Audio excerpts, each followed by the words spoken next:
Hello everyone, welcome back to another video of Legendary Game of Heroes. Today I am going to be going over the Year of the Dragon event vault. This is a brand new team that was released about an hour and a half ago. And I'm hoping that it's a good team. I haven't really looked too much at any of the cards yet.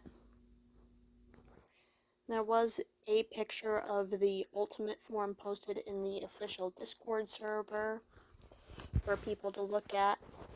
It actually, from what I saw, looked like it could be a pretty good deck. It is a holiday deck after all. I'll talk a little bit more about that at the end of this video. Basically, holiday decks are kind of special. So, looking at the vault, that UF looks pretty cool. Dragon Warlords, okay. So here we have MasterCard and UR, their normal spots. Our 3 extra heroes, main card, support.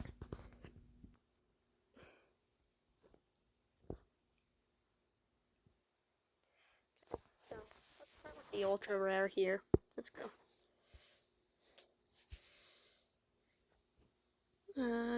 Battle skill is Scaled Enchantment. Grants the next Dark Commander to activate their battle skill a 1000% damage buff for 1 turn. This will take you 9 gems to activate it, and you have to wait a 3-turn cooldown. That's actually a pretty nice damage buff. 1000% is 10x attack buff if you think about it. So instead of doing 1 million damage, you'd be doing billion damage. It's pretty nice scale up, especially if you have any other characters that might also increase damage, either specific heroes or the entire commander team. Thing to notice about that is that it does specify that it needs to be a dark commander. So if you plan on running a Commander Slayer hybrid team, you gotta keep that in mind.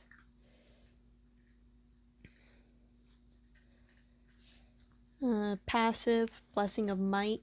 Once per battle, the first time this hero activates their battle skill, grants the next Dark Commander to activate their battle skill a permanent 200% damage buff. So basically what that means is the first time that you use this character's skill and you give someone else that attack buff, that nice juicy 1000% damage, you'll permanently double that next character's damage by 200%. So instead of doing 1 billion damage, that character's base damage will now be 2 billion. Very nice.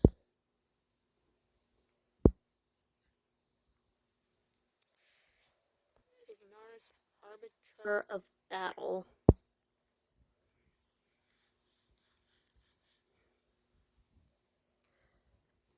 Battle skill is Serpent's Summoning, which creates 13 Dark Power Gem 9s. Charge rate is the very standard 9 gems.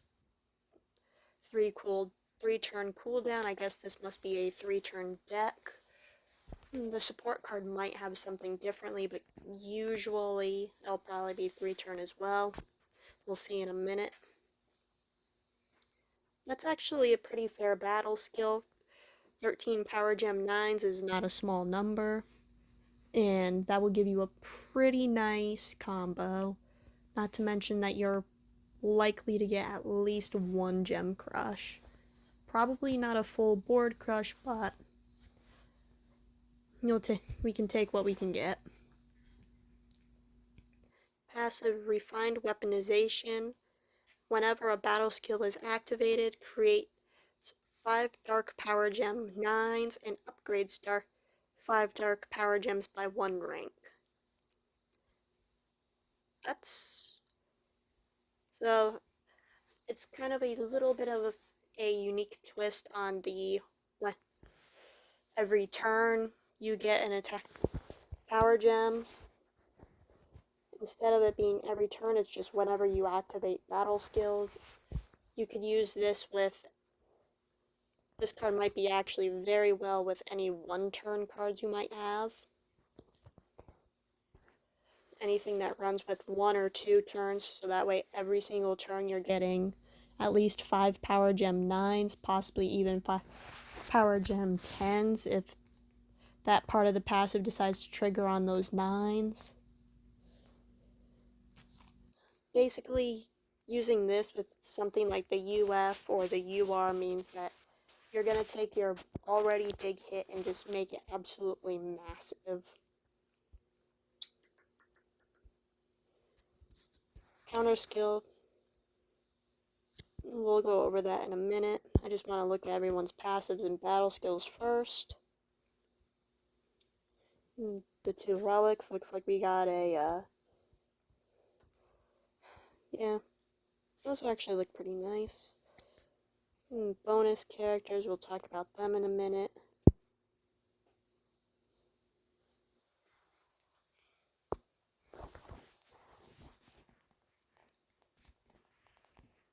Main card is a nuke card, that's nice. Creates 5 Dark Power Gem 5s now and at the start of the next turn. When ambushing, gains the bonus attack buff for 1 turn. Has an improved ambush.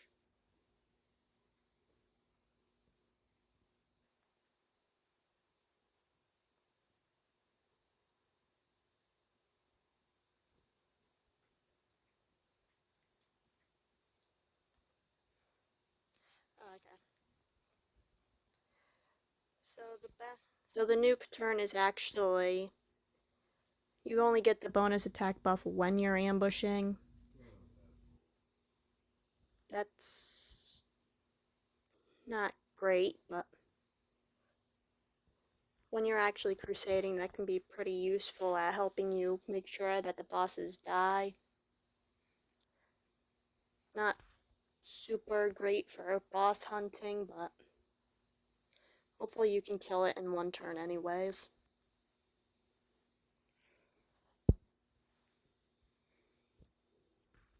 And now for the support card.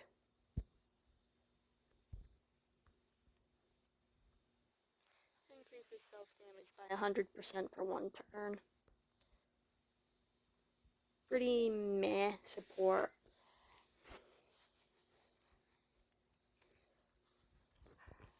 Relies a lot on other cards that you might get to actually give you gems to actually start all of this off, or that you get relics. Increases your team HP by 20% is that Draconic Fortitude passive. Not great, but yeah, it's decent. Note that there's no way to really heal with this team, at least none that I noticed reading these cards.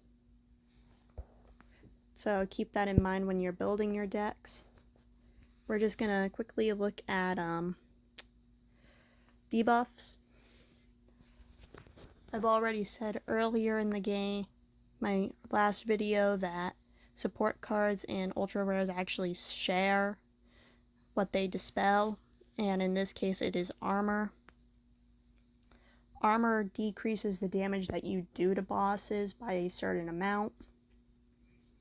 It's not the worst thing to try to deal with if you can't dispel it for whatever reason, but it's not the greatest either. Let's go take a look at the MasterCard.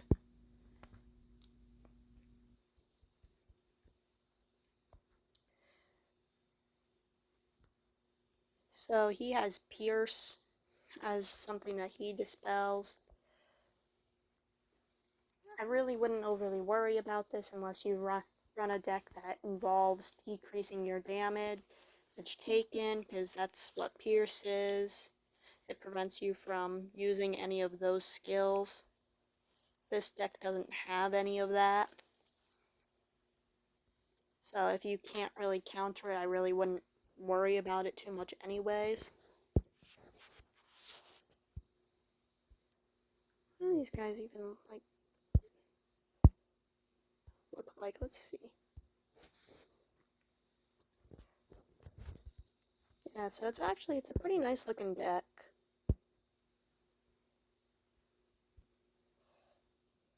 Honestly, I like the visuals of it. Overall, the base team, not counting the bonus cards, it's a pretty solid team. You'll get a lot of damage out of it. I would label this more of a glass cannon, because you have really no way of healing, no way of reviving, no way of reducing your damage being taken. But it does make up for that with a ridiculous amount of damage that you can possibly output. So these are the bonus cards that we get. Of course, you unlock them when you get 12.5 million points and a 5-star support card.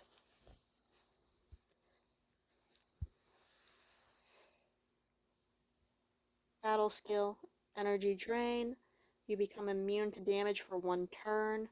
If you're hit by an enemy attack while immune, heal for 5,000% hero recovery and cleanse all debuffs affecting your team. If attacked while immune, gain supercharged and gain damage reduction for 3 turns. Supercharged powers up certain skills and increases immortal killer attack by 2,500. Only 1 instance of supercharge can be active at a time.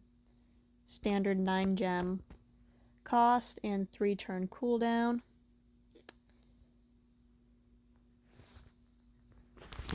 That's actually pretty useful in terms of defense, considering that the base team itself has nothing. If you do decide to run this card, you might have to worry about Pierce because of that 25% damage reduction. I actually never really got a chance to play with this deck on its release, so I don't know how Pierce would affect that. And the passive is Focus Energy. Each time this hero attacks, it creates 4 Dark Gems and 3 Power Gem 4s. That can definitely help you with trying to get your gems going and get gems for you to actually attack if you don't really have relics. Not too bad.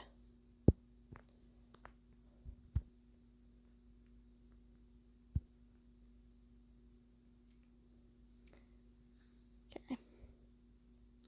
Battle skill is Dark Domination. Creates 6 Dark Gems and heals for 1000% hero RCV recovery. Charge rate is 9 gems and cooldown is only 1 turn. Again, this gives you a little bit of healing where the base team has none. And it also gives you a little bit of regular gem generation to help you along with powering your other skills. Not a bad card. And finally,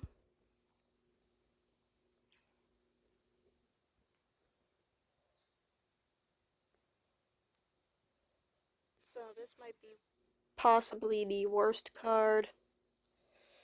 Creates 4 Dark Power Gem 1s. This effect is doubled while under the effect of the Madness buff.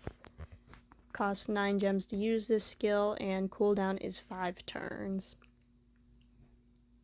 So this is definitely probably the worst option for you to get.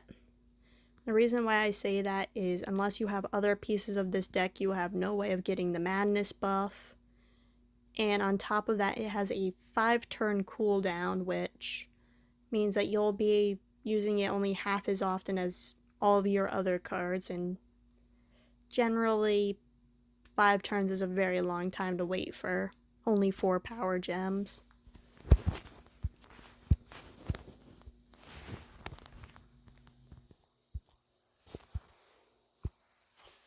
So that's looking at the team itself. It is a holiday team, which means that in general, holiday teams can either be a lot stronger or a lot stranger than other teams. This one is actually part of the much stronger than normal team thing, unlike the old Easter Polarity deck that I still don't understand. Overall, if you want to go for this deck, this is definitely a good one to go for. Personally, I am saving for the next Commander event, which happens to be a Light Commander. But for people who are interested in the Vault, we have a Mega Vault.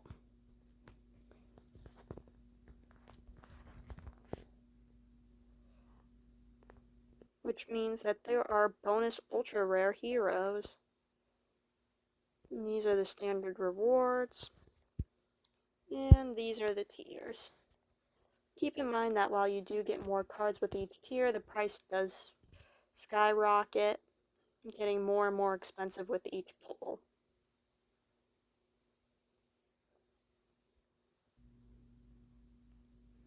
And of course, if you're a VIP, you get extra cards.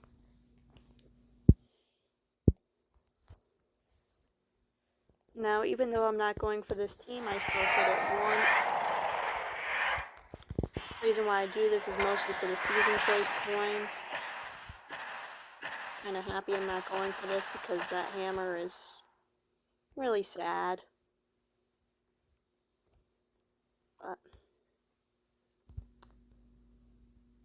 anyways, that's the event deck for this week. I hope you all have a wonderful event, and I will make more videos soon. Have a good one.